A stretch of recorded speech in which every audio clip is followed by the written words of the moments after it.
Hello everyone and welcome to my channel my classroom. तो आज हम क्या पढ़ेंगे? आज हम पढ़ेंगे रिमझिम बुक से। और रिमझिम बुक एनसीईआरटी द्वारा प्रिस्क्राइब्ड की हुई है। और आज का हमारा लेसन है कब आऊँ। जी हाँ, सही सुना आपने, कब आऊँ। कब आऊँ का मतलब क्या है बच्चों? कब आऊँ का मतलब मैं कब लेने आऊँ, मैं कब कुछ देने आऊँ, मतलब मैं किस टाइम आऊँ।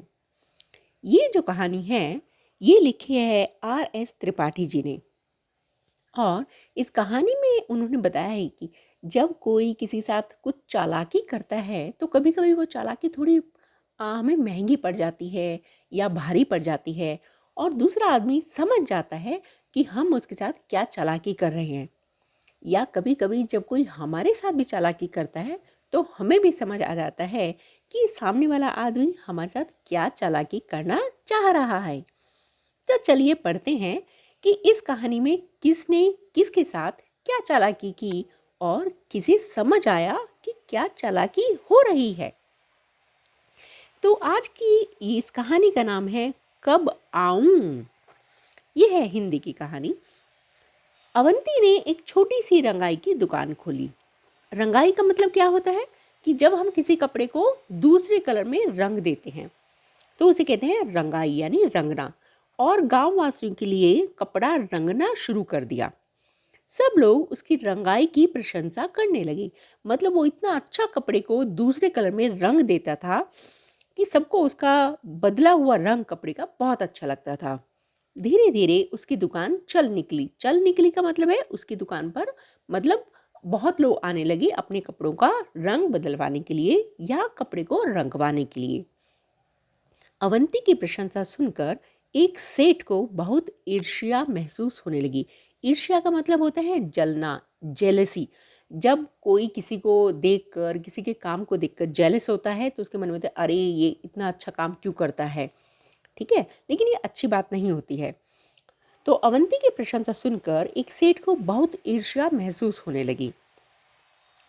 अवंती को परेशान करने के लिए वह सेठ कपड़े का एक टुकड़ा लेकर अवंती की दुकान में जा पहुंचा। अब सेठ ने सोचा कि मैं देखता हूँ ये कैसे इतनी सब लोग इसकी क्यों इतनी तारीफ करते हैं, तो चलकर मुझे इसको देखना चाहिए। अवंती को परेशान करने के लिए सेठ कपड़े का एक टुकड़ा लेकर अवंती की दुकान में जा पहुंचा। अब सेठ जी ने क्या किया, एक टुकड़ा लिया मतलब एक कपड़ा लिया और अवंती की दुकान में चले गए। दरवाजे के अंदर घुसते ही सेठ बुलंद आवाज में बोला, बुलंद यानी बहुत तेजी से बोला, अवंती जरा यह कपड़ा तो अच्छी तरह से रंग दो। मतलब उसने इतनी अवंती की मतलब अच्छी तरह से रंग दो, मतलब इस कपड़े को भी रंग दो। मैं देखना चाहता हूँ तुम्हारा हुनर कैसा है। तुम्हारा हुनर कैसा है का मतलब कि तुम कितने, सब लोग तुम्हारी क्यों इतनी प्रशंसा कर रहे हैं, तुम्हारा क्या टैलेंट है। तुम्हारी काफ़ी तारीफ सुनी है इसलिए आया हूँ।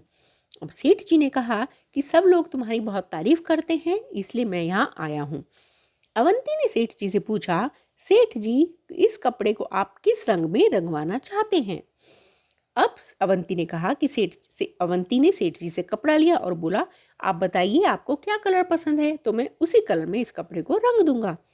सेठ ने कहा, रंग रंग के बारे में मेरी कोई खास पसंद तो है नहीं, पर मुझे हरा, पीला, सफ़ेद, लाल, नारंगी, नीला, आसमानी, काला और बैंगनी रंग कतई अच्छे नहीं लगते।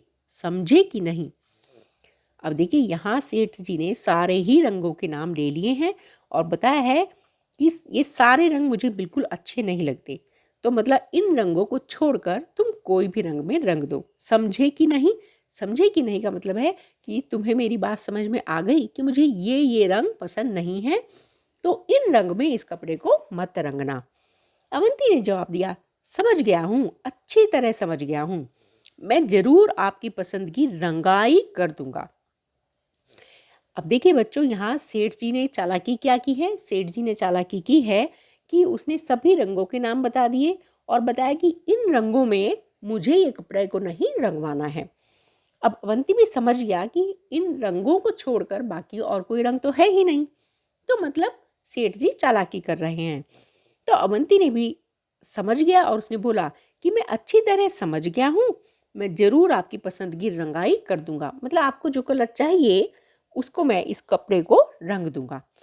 अवंती ने सेठ का मंसूबा भांपते हुए उसके हाथ से कपड़े का टुकड़ा ले लिया।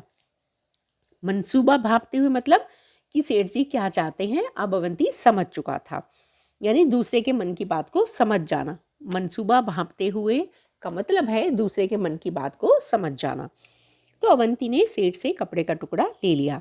सेठ ने खुश होकर कहा, अच्छा तो इसे लेने में किस दिन आऊं? अब सेठ जी बड़े खुश हुए कि ये तो समझ गया है मुझे किस रंग में चाहिए, और तो मुझे बताओ अब मैं किस दिन लेने आऊं। अवंती ने कपड़े को अलमारी में बंद करके उसमें ताला लगा दिया। अब अवंती क्योंकि समझ चुका था तो उसने कपड़ा लिया, अलमारी में रखा, उसमें ताला लगा दिया और सेठ से बोला, आप इसे लेने सोमवार, मंगलवार, बुधवार, बृहस्पतिवार, शुक्रवार, शनिवार और रविवार को छोड़कर किसी भी दिन आ सकते हैं। तो अवंती ने क्या कहा सेठ जी से? अवंती ने भी सेठ जी को सारे दिनों के नाम बता दिए और कहा, इन दिनों को आप छोड़ दीजिए और किसी भी दिन आ जाइए लेने। सेठ समझ गया कि उसकी चाल उल्टी पड़ चुकी है। ये भी एक तरह का मुहावरा है, चाल उल्टी हो जाना, मतलब कि जैसे उसने चालाकी की वो चालाकी उसके ऊपर ही अवंती ने ऐसी ही चालाकी उसके साथ कर दी। अतः भलाई धीरे से खिसक लेने में ही है। सेठ जी समझ आ गया कि जब मुझे मतलब मैंने जो चालाकी अवंती के साथ की है, अवंती ने वही चालाकी मेरे साथ कर दी है। तो अब सेठ जी के पास कोई जवाब नहीं था और उन्हें समझ आ गया कि मैं चुपचाप यहाँ से निकल जाऊं। फिर उस सेठ ने दोबारा अवंती की दुकान में घुसने की हिम्मत नहीं की और उसके बाद से सेठ जी ने दोबारा से अवंती की दुकान में वो नहीं गए उसकी साथ कुछ भी चालाकी करने। ये कहानी लिखी है RS त्रिपाठी जी ने। तो बच्चों अब आप समझ गए होंगे कि कभी भी किसी के साथ भी कुछ चालाकी अगर करने की कोई भी कोशिश करता है तो कभी कभी वो चालाकी थोड़ी महंगी पड़ जाती है। जैसे सेठ जी के ऊपर वो चालाकी महंगी पड़ गई। तो चलिए, आई होप कि आपको कहानी अच्छे से समझ आई होगी, और अगर आपको अच्छे से समझ आती है और अच्छा लगता है मेरा चैनल तो प्लीज़ सब्सक्राइब कीजिए, लाइक कीजिए और अपने फ्रेंड्स के साथ शेयर कीजिए। मिलते हैं अपने अगले वीडियो में, तब तक के लिए सुनते रहिए, सीखते रहिए और पढ़ते रहिए और अच्छे अच्छे मार्क्स लाते रहिए। Bye bye, thank you.